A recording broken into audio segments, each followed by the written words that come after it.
नेता प्रतिपक्ष राहुल गांधी के साथ खड़ा हो गया सुप्रीम कोर्ट। क्या चुनावी नतीजे पलटेंगे?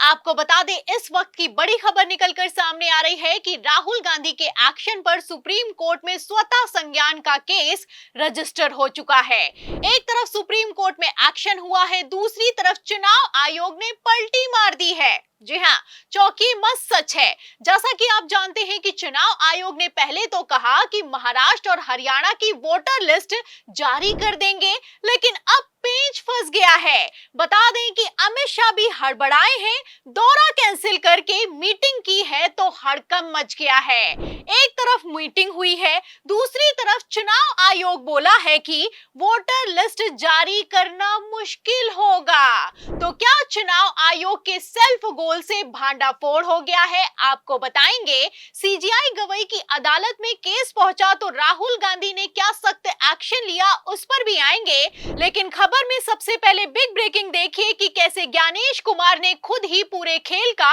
बंटाधार कर दिया है। खबर आप देखिए जागरण की। देखिए, इसमें लिखा हुआ है कि वोटर लिस्ट तैयार करना दुनिया के सबसे कठिन कामों में से एक है। गड़बड़ी के आरोपों के बीच सीईसी का बड़ा बयान निकलकर सामने आया है। तो पहले तो आदेश पारित किया कि महाराष्ट्र और हरियाणा की वोटर लिस्ट कांग्रेस को जारी कर देंगे, लेकिन अब पलटी मार दी है। खेल समझिए, राहुल गांधी ने जैसे ही आरोप लगाए और सबूत दिखाए, चुनाव आयोग हड़बड़ा गया। राहुल ने कहा कि महाराष्ट्र का चुनाव चुनावी धांधली का ब्लूप्रिंट था। दावा किया कि महाराष्ट्र की तरह बिहार के चुनावों को भी मैच फिक्स किया गया है। इस एक दावे ने मोदी सरकार के पूरे सिस्टम को हिला दिया। पहले तो राहुल गांधी को जवाब देने के लिए पूरी फौज उतार दी गई। फिर चुनाव आयोग बोला कि राहुल गांधी के सवालों में दम है तो डायरेक्ट पत्र लिखें तो ही चुनाव आयोग जवाब देगा। अब यहीं पर हड़बड़ी में गड़बड़ी हो गई और पेंच फंस गया है।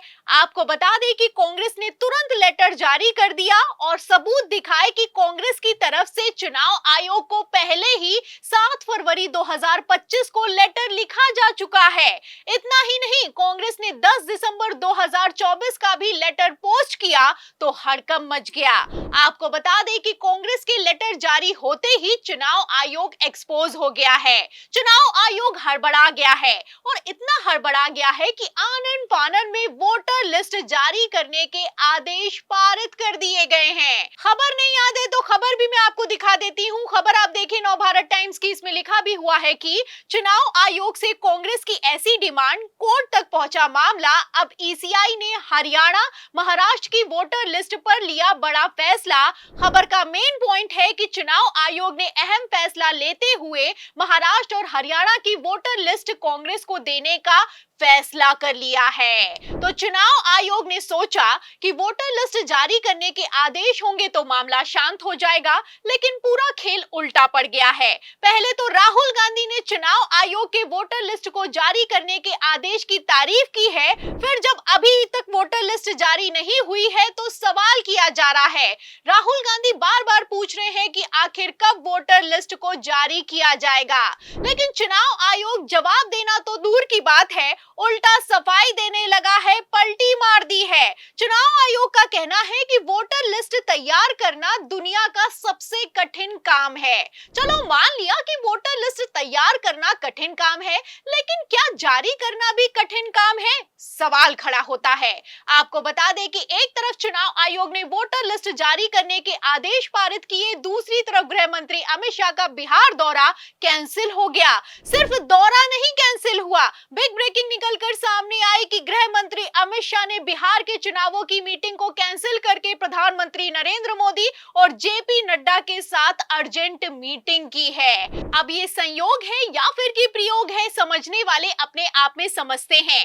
फिलहाल मैं आपको बता दूं कि इस बार चुनाव आयोग को पलटी मारना भारी पड़ने वाला है, क्योंकि हाई कोर्ट ने तो पहले ही 3 महीने में वोटर लिस्ट जारी करने के आदेश पारित किए थे और अब सुप्रीम कोर्ट में भी केस रजिस्टर हो चुका है।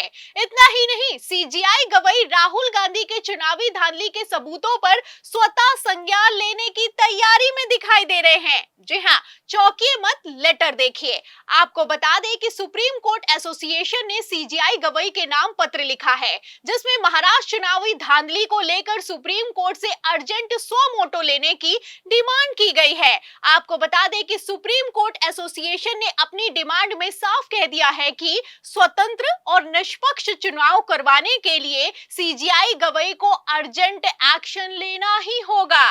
फिलहाल मामला सुप्रीम कोर्ट में पहुंच चुका है, केस रजिस्टर हो चुका है और जल्द सुनवाई भी हो सकती है। आपको बता दें कि सुप्रीम कोर्ट एसोसिएशन के लेटर में राहुल गांधी के नाम के साथ ही चुनावी धांधली के सबूतों को भी पेश किया गया है, तो बवाल खड़ा हो गया है। अब ऐसे हालातों में सवाल खड़ा होता है कि क्या चुनाव आयोग अपने ही बनाए जाल में बुरी तरीके से फंस गया है? क्या इस बार हाईकोर्ट के आदेश का उल्लंघन करना ज्ञानेश कुमार को भारी पड़ गया है? आपको बता दें कि पहले भी जब हाईकोर्ट ने हरियाणा की टोटल 90 विधानसभा सीटों के सीसीटीवी फुटेज और फॉर्म 17C प्रोवाइड करने के आदेश पारित किए थे, तो रातों रात मोदी सरकार ने चुनाव आयोग के अहम नियम को ही बदल दिया। आदेश पारित किया गया कि कोई भी इलेक्ट्रॉनिक रिकॉर्ड जारी नहीं किया जाएगा।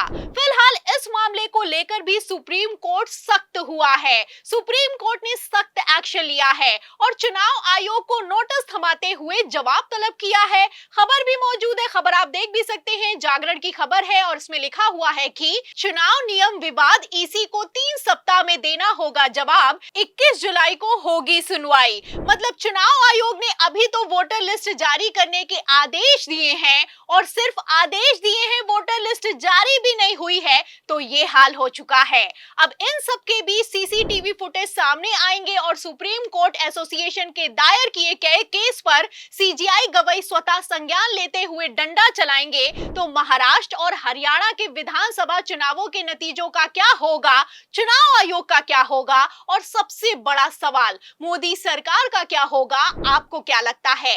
इस सवाल के जवाब में पूरी रिपोर्ट पर, राहुल गांधी के एक्शन पर, सुप्रीम कोर्ट के रिएक्शन पर और चुनाव आयोग की हालत पर आपकी क्या राय है? क्या ज्ञानेश कुमार ने सेल्फ गोल करके गृह मंत्री अमित शाह को फंसा दिया है? जो भी आप सोचते हैं हमें कमेंट बॉक्स में जरूर लिखें। वीडियो को ज्यादा से ज्यादा शेयर करें, हमारे चैनल को लाइक करें, सब्सक्राइब करें, ज्वाइन करें। फिर मिलते हैं अगली खबर के साथ, तब तक के लिए धन्यवाद।